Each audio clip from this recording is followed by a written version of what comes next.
Bukid Update, August 12, 2024. Mga kabayan, ang nangyayari dito sa aming taniman. Pag dumaan ng bagyo, sigurado lusaw. Ngayon, kung mag-uulit tanim naman, baka madali na naman ng bagyo at hangin. Ayun, magkakaganito na naman, kaya dagdag gastos lang eh. Kaya kung alin na lang yung tumubo, yun na lang papatubuin namin. No? Wala eh. Talagang walang magagawa. Yan ang nangyayari sa tubigan dito sa amin. Ayan. Talagang nalulusaw. Kasi pag lumalim, kinakain ng kuhol eh. Kaya mahirap magtanim dito. Ayan o.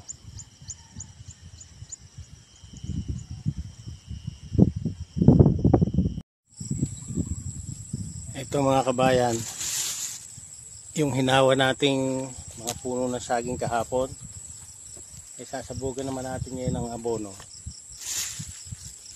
Ayan.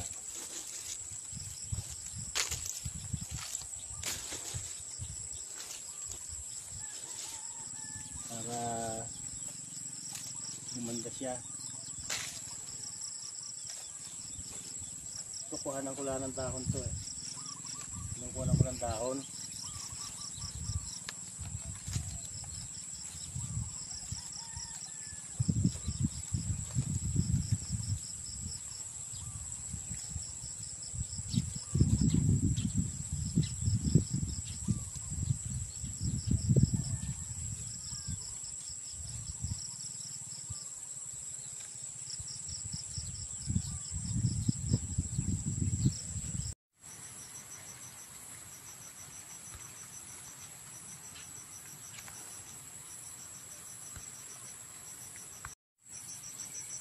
Dami na naman dahon, no? Oh. Dinadala ko yan doon sa suki kung magsusuman. Yan, balutan ng suman yan. Yan. Ayun naman saging. Bibenta ko rin yan. Dito sa bukid, basta masipag ka lang. Hindi ka mawawala ng pagkakakitaan. Yan.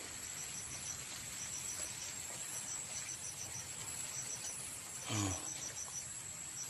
Nandito ako sa aking kubo eh. Oh.